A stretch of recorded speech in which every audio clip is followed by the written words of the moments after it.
I think that's kind of the challenge is to really have the shop management on board that safety train every day as people come in and to the shop, new employees, replacing other employees. They've got to be indoctrinated into a culture of safety within the shop. And if it's just the once a year we say, hey, here's all the PPE and you guys sign this agreement that you'll wear it, that isn't a culture of safety.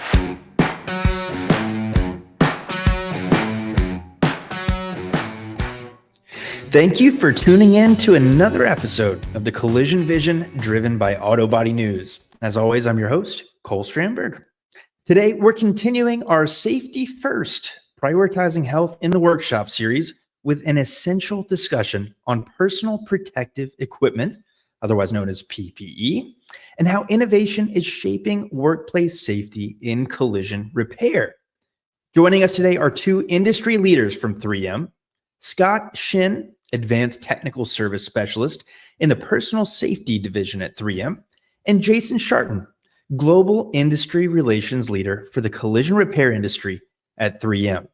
Scott and Jason bring a wealth of knowledge about the latest advancements in PPE, how 3M is addressing the unique safety challenges in our industry, and what shops can do to keep their teams safe and productive. Get ready for a deep dive into safety, comfort, and the future of PPE in collision repair. Let's get started. Enjoy the show.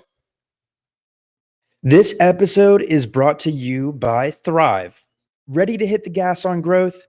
Meet Thryv, the do-it-all small business software that can save you over 20 hours a week. Attract customers, manage day-to-day tasks, and keep communication simple with one powerful tool made for your auto business.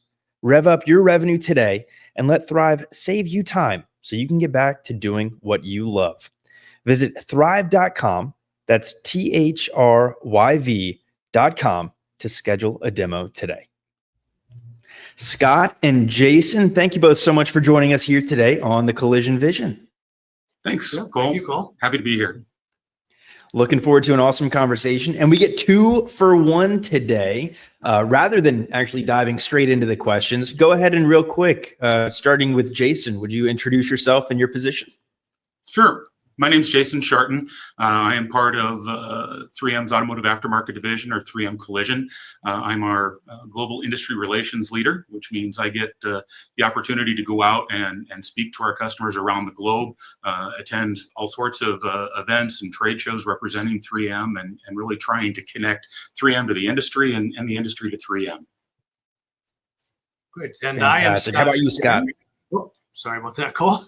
Jumped ahead there. Yeah, Scott Shinn is my name. I am a application engineering specialist with 3M's Personal Safety Division. So my role is to work with our customers on the proper selection and use of our PPE equipment, put simply.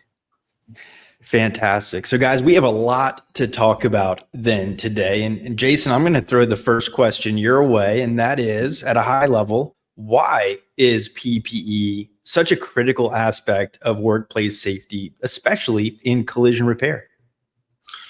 Well, we want to protect our people, right?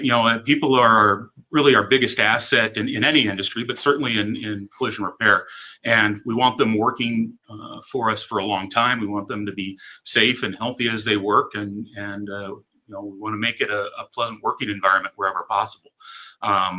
Scott can talk about, the hierarchy of control when it comes to safety. Obviously, we would prefer that the dangerous condition, if you will, not be there at all, or we take several other steps to prevent that dangerous situation from ever evolving or coming into contact with the employee. But at the end of the day, there's a lot of things that are potentially random in an environment like a collision repair shop where every repair is different, that safety kind of goes down to the personal protective equipment level, kind of that last line of defense to make sure we're protecting our people.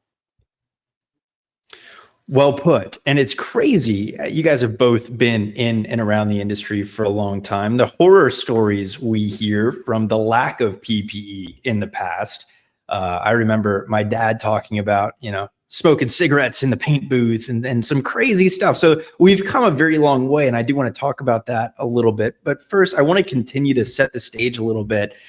So Scott, I'm going to bring it over to you. What are some of the most common hazards technicians face, and what kind of PPE can we use, and how does PPE help mitigate rather these risks? Yeah, so depending on the application, there are a lot of different types of hazards that technicians are at risk. Probably start with the most common, I think, is probably respiratory hazards. So, welding produces welding fume, right? That can be dangerous if inhaled. When you're painting, you've got organic vapors from the painting systems, as well as dust and mist in the overspray. You've got eye hazards from grinding and sanding, particulate hazards from sanding body filler, sanding paint, solvents from adhesive use. And that's just the few that I'm aware of. I'm sure there's many, many more. So it's critical that that the shop goes through and identifies these hazards, goes through the selection process to pick the PPE that's going to be right for not only the hazard but for the worker, right? Because if it doesn't fit the worker, they tend not to wear it when they need to wear it, and that's where injuries can occur. So the process is definitely critical. A lot to think about, and we talk about what PPE and safety within the shop environment looked like in the past. Jason, how have you seen awareness of the importance of PPE evolve over the last few years, we'll call it, and how do you think that's going to continue to evolve? Well, like I said, I've been in the shops here for over 20 years. And I've seen a dramatic change in attitude in personal protective equipment and in the people working in the shops. It used to be, if I walked into a shop and I was wearing safety glasses, I was probably the only one. Now safety glasses are almost universal. Everybody's wearing them. I see, lots and lots and lots of people, standing on panels with respirators. It's just, you see cut-proof gloves, you see ear protection in use. It just has become much more accepted, much more normal to have these things in play, rather than maybe the tough guy image of 15 to 20 years ago, where I don't need that stuff. I've already missing 3 fingers and I've got one clipped off myself, and those are badges of honor. Now people are really taking care of themselves, and I see that trend continuing. Obviously, we've got a technician shortage in the industry around the globe, in the U.S. Especially.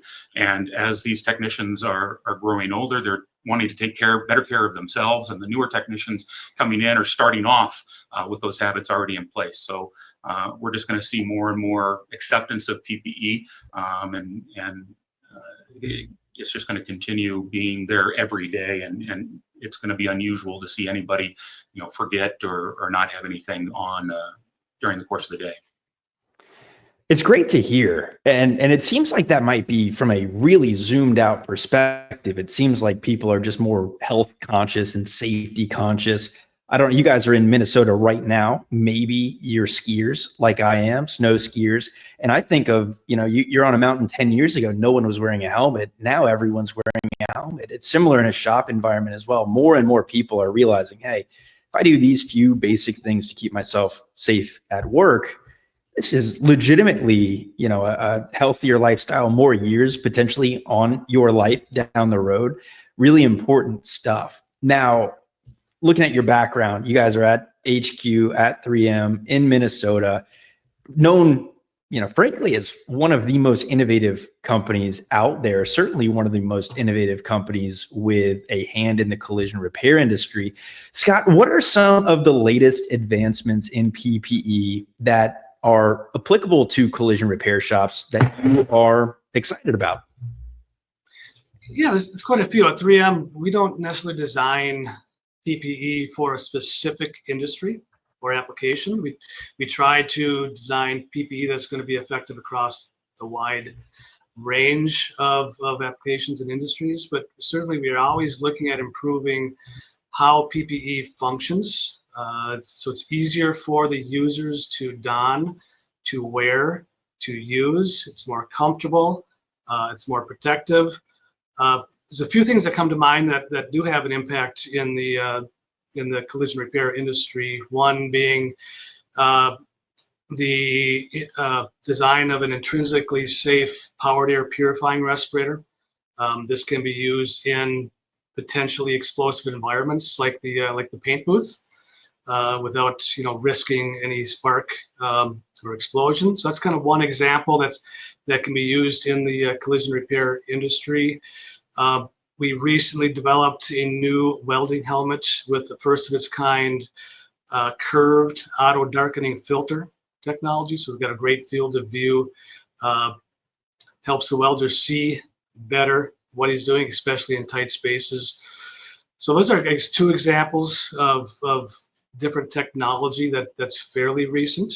I'm sure there's more if I had time to think about it, but I think one of those there's really small things too, though, Scott. Right? I mean, safety glasses have been around for a long time, and 3M has kind of taken the science of biometrics and modeling to really look at how do safety glasses fit on somebody's head, and they've come out with a whole series now of safety glasses that have these built-in flexible hinges. I don't even know what you guys call them, but now it's almost one size fits all, and they're very comfortable no matter whether you've got a very small head, a very large head.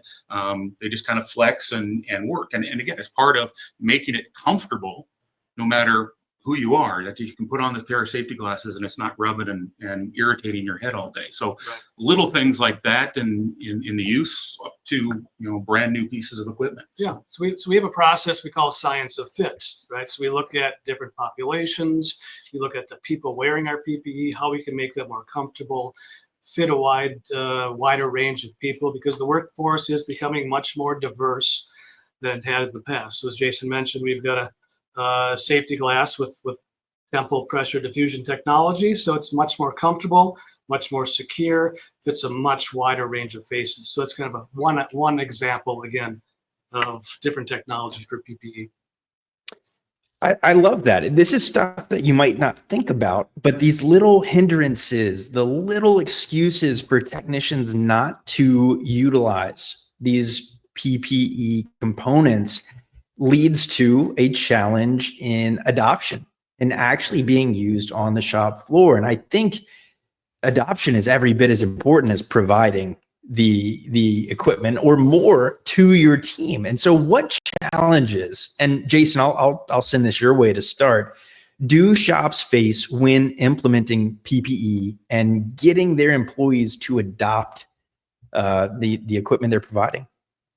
I think it really starts with the plan up front, right? And doing, as a shop, doing the correct detailed assessment of the hazards, as Scott talked about, and then how we can address those hazards. So, certainly OSHA and other regulatory bodies come into this and want to make sure that you've got the right documentation, you've got the right plan, you've selected the equipment that is appropriate for the hazard. But then, as an employer, you need to make that available. But I think one thing that sometimes shops forget to do is engage the workforce, the team, in actually documenting what those hazards are and getting their buy-in to this is how we're going to address it, so that they can, in my opinion, yes, the shop, their requirement is really to make that PPE available, but from the standpoint of really doing their job, shops need to engage the workforce to knowing why it's available, and encouraging them to use it in more than just kind of a passing phase. So I think that's kind of the challenge is to really have the shop management on board that safety train every day as people come in and to the shop, new employees, replacing other employees. They've got to be indoctrinated into a culture of safety within the shop. And if it's just the once a year we say, hey, here's all the PPE and you guys sign this agreement that you'll wear it, that isn't a culture of safety. It needs to be every day that we're talking about it, we're observing it, and that takes effort. It takes an extra step as a management team to kind of make sure everybody is not only being safe, but understand why it's important to be safe. Yeah, exactly. I think education and awareness is definitely key in the process. Understanding why it's important, understanding the hazards. And one other thing I'll add on, if the workers are involved in the selection process, it greatly increases the likelihood of adoption. Let them select product that's going to work for them, comfortable, doesn't interfere with the work they're trying to accomplish. They'll be much more likely to adopt that PPE and use it when it needs to be used.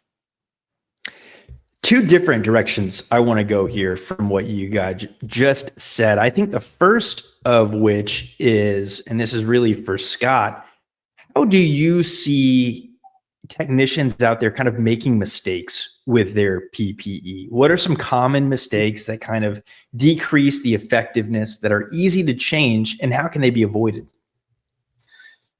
Well, I think not wearing the PPE when they need to wear it. And there's lots of reasons why somebody would remove a respirator, safety glasses, face shield. The biggest thing we see is comfort, obviously. If it's not comfortable, right? If it starts to cause, fatigue, pain sometimes, they tend to remove it or adjust it where it's maybe more comfortable but not as effective. That's one reason. Communication is huge, right? Especially when using respiratory protection. It can be hard to communicate with coworkers. So a lot of times what we'll see is workers, remove that face piece or lift that respirator so they can communicate. So I think those are a couple reasons why, or mistakes they would make, making PPE less effective. I think it's on the shop owners again to watch out for this type of behavior. Get out on the shop floor, see what's being done out there, investigate if injuries are happening, why they're happening, and if reinforce the need to wear PPE 100% of the time when it's required to be worn. If it's not worn, it's not effective. You guys keep making too many good points, because now I have a whole different angle I want to approach here too. So bear with me here. But a follow-up on that, are there any kind of situations within the shop that as a bystander, you'd say, man, those guys should really be using this PPE, whereas a technician, we might not even realize this is a potentially hazardous situation for me?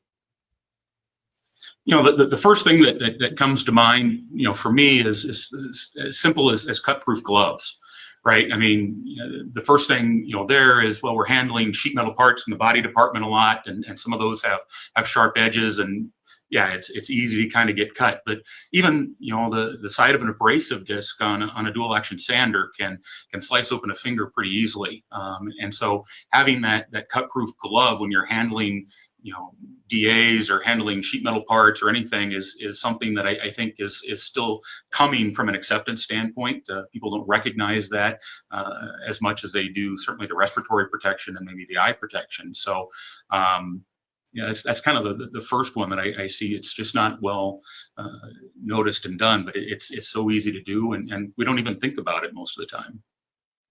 Yeah, I guess something I'll add is we see not this industry inclusive, but in all industries, right? If you're not, workers that are not performing that activity still may need to wear PPE, right? So if a technician is sanding body filler, have safety glasses on, a respirator, but the worker in the next stall or next to them, not wearing PPE, well, that dust does travel, and there's still risk of exposure. So you need to evaluate not only the work being done, but the others in the shop that are working next to or adjacent to that work. And we see that a lot with in the case of welding, right? If someone's welding and they're not using the curtain, bystanders walk by and they get flashed, right? They can, get. I was just going to say, yeah, who among us has not accidentally made eye contact with an arc from across the room? It's not a fun experience. Right. Exactly. No fun. All right. Well, fantastic. I'm going to get us back on track here a little bit. I appreciate you bearing with me on some turns here. From a 3M perspective and ensuring things are being used appropriately and assisting shops with the training and kind of the education on PPE, I'm sure a lot of our listeners hear, 3M's on, and they immediately think of their local rep or their regional rep. Shout out to Jay and Lewis from my South Florida territory, right? What does 3M do to help educate folks specifically management and owners, on how to ensure their people have the right things and the right use cases for things? Well, again, you talk about our folks out in the field, the local representatives. They get a ton of training as they start with our division before they go out into the shop. Most of our local representatives came from the shop, so they're very aware of the environment and the processes, but we try to go to the extra mile with some of these other things so that, while they're not necessarily experts in, say, personal protective equipment, they know a lot more than just about anybody besides Scott and his cadre at the company. And so they're out there to act as a resource and be a consultant to the shops for any of this. Certainly on the availability of new product and how to don the PPE and what's available. From there they can connect with a lot of online resources that we make available. Scott and his division have just a ton of training material online on how to use and abuse and not abuse, how to select all the PPE that we have, and they lay it out very well. There's also some different resources that they have, specifically around selection and services that we have to help lay out the process of going through that hazard assessment and what's available. Some online tools there. So there's a lot of things that 3M makes available through our website, and that all kind of channels to the industry through our local sales reps and of course any touch point that they would have with us digitally. Talk to me about that hazard assessment. A lot of our listeners are business owners or managers within the shop, and they might be thinking, I don't really know what I don't know when it comes to hazards and PPE. What does that consist of? And can you kind of walk us through that at a high level? Yeah, I can address that. And I hate to throw out the 4-letter word OSHA, right? But OSHA is certainly out there. They're looking for these types of things. It might be the first thing they ask when they enter a shop is, let me see your hazard assessment. So they do require that the shop owners or representatives walk through the shop, identify which hazards are present or may be present, and you document that process. And if there's a need for PPE, you need to certify, right, that the process has been completed, and kind of an overview of how you selected that PPE. So that's kind of one of the more common deficiencies we see across all industry, right? Now the assessment, when you get into like respiratory protection, that might include some air monitoring, right? So you can see visually there's dust in the air, but you really don't know how much, right? So you typically can either do that in-house or hire a consultant to do some air monitoring, determine how much is in the air, and that can be used to help select the right level of respiratory protection, because there's a lot of options out there. Some are more protective than others, and it's important to get the right type and the right style. Right? You don't want to overprotect, you don't want to underprotect. You want to find something that's comfortable, that'll be worn. So that's all part of that hazard assessment process. Again, that's a critical first step. And then I'll just add, Jason mentioned the hierarchy of control earlier, right? So another common mistake we see across all industries is they'll jump right into personal protective equipment. In reality, right, that should be the last resort. There's other controls that are more effective, engineering controls, local exhaust ventilation, maybe substituting a less hazardous chemical for a more hazardous chemical, that sort of thing. So those should be investigated, implemented when feasible, and then and only then should you be looking at personal protective equipment, which, that said, is still a very critical part of the overall safety program. There are a number of different consultants, as Scott mentioned, that do this, certainly in the collision repair industry, that all do a great job. They've got a model for exactly what they should be looking for in a collision repair environment, and can really help a shop get organized and address all these things in a very systematic way, and help them put in those control plans for keeping it up to date, and making sure that they've got everything in place. Fantastic. No, that's great stuff. And Scott, I'm going to one up your 4-letter word with an even longer, potentially nastier word, and that is liability. And from a layman's perspective, whether it's PPE or somewhere further up the line in that hierarchy, what is required generally of shops to make sure that their people are safe versus what can be on the people, on their employees for their own discretion on what they're using and what they're not? That's kind of a loaded question.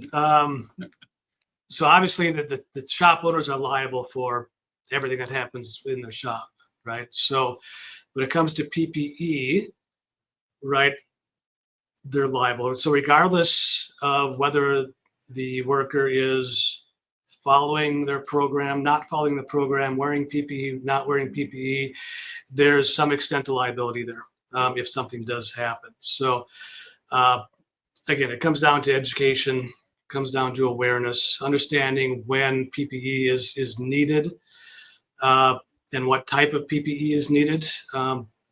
Reinforcement, right?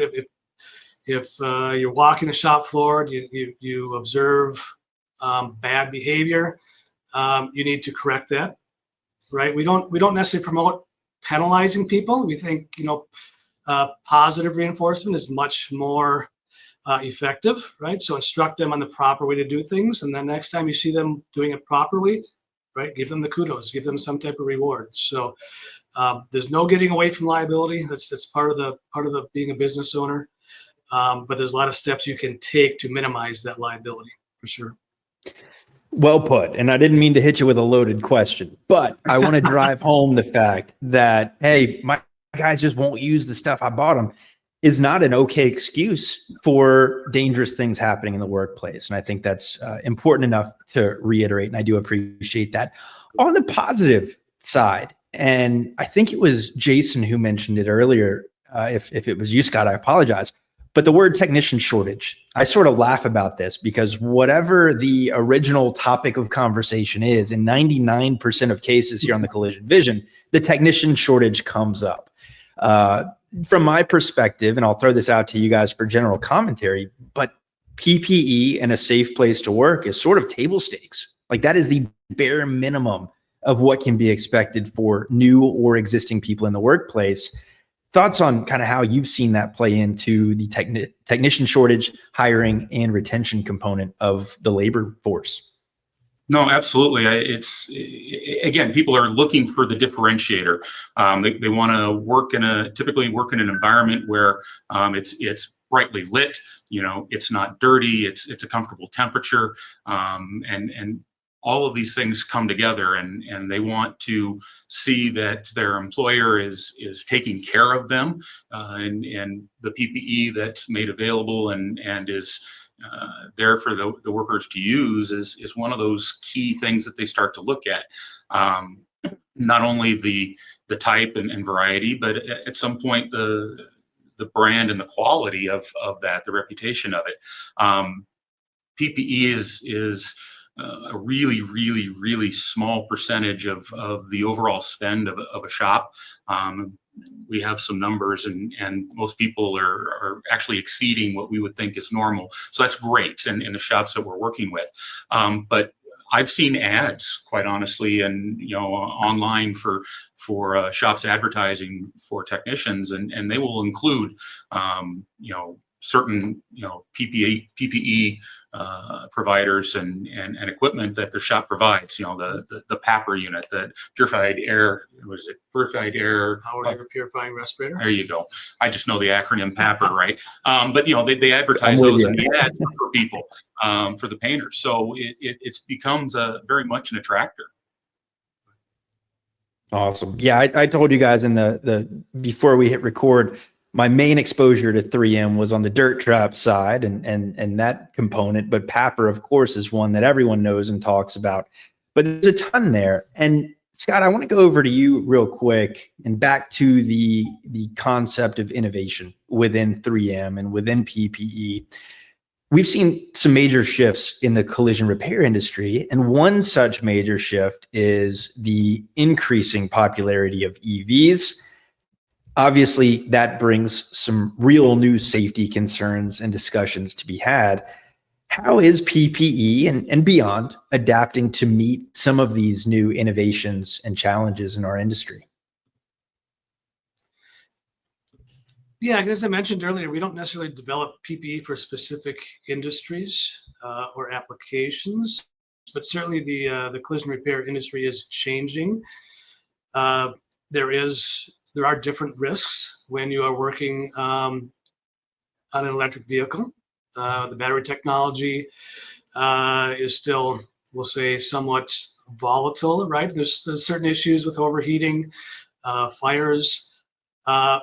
So the risks may be shock hazard now instead of maybe more traditional hazards. Maybe fire hazard is more of a risk. So we do have PPE to address some of that, right? So 3M is getting into the arc flash protection side of things with our face shields and helmets. That's nothing new to the PPE industry. We've always had supplied air systems and firefighting supplied air systems, which hopefully will never have to be used in a collision repair shop, but those are there. So as the technology advances with automobiles and the technicians and the risks change, we try to be there to have solutions to address those risks. So maybe Jason might have a little more to add on the EV side. But Yeah, Cole, it does come down to because when we look at personal safety at 3M, we've got one group who works on that for all industries around the world, whether it be medical or industrial or consumer. And so they're looking at all the hazards that are out there and developing personal protective equipment to protect against that. So as new technologies come into one sector or industry, chances are that it's probably already been in another sector or industry somewhere along the way, and we'll have a solution. So that gives us a broad view to kind of be able to bring things relatively quickly to market if we have it. Otherwise, we're forced to develop something from the beginning. But EV is certainly the issues there are new to the collision repair industry. They aren't necessarily new to the world. High voltage, protecting ourselves from high voltage. I think the fire suppression, those sorts of things are happening in other industries, and solutions exist. It's just making sure that collision repair shops understand what those solutions are, where they can get them, and what's available. Awesome. Makes total sense. Yeah, you guys are exposed to a ton of really cool and different industries, and some pretty smart people, present company included over there, making sure we're staying safe in all segments, which is awesome. I want to ask you both to break out the crystal ball real quick as well. And I know 3M has likely a ton of super secret fun projects we're working on down the road. I don't want to know about those here, but at a high level, any kind of innovations in PPE that you see coming down the road, whether that be tomorrow or 10 years from now, that are worth highlighting? Yeah, there's different trends that we're seeing and may or may not be part of, right, in the PPE industry. One of those is being, I guess, what we would call connected PPE solutions, or the Internet of Things. Right. So how can we connect our PPE or PPE in general to the internet to be maybe smarter, maybe able to make adjustments over an app on your phone, or track certain things like wear time, productivity, fit, that sort of thing. So those are all trends that we're starting to hear about and see in some cases. We're starting to see more on the wearable side of the things with sensor technology. Again, we're not necessarily playing in that yet, but there's a big emphasis now at the federal and a lot of state levels with heat stress concerns. So one thing is how do we measure heat stress on an individual or warning signs before they actually have any adverse health effects? So sensor technology is something that people are starting to investigate, wearables. So those are a couple crystal ball kind of things which might be coming in the future. And I think the other thing that we try to do, and it's not to put our friends over in personal safety out of business, but we look at a lot of opportunities to try and eliminate the hazard that's in place to begin with. So several years ago, and it wasn't new several years ago, but 3M introduced dust extraction, working with Festool into the collision repair market here in the U.S. and in other markets. And that's an example of what we call engineering controls, to really capture that dust at the source before it has a chance to really get airborne and people can breathe into it.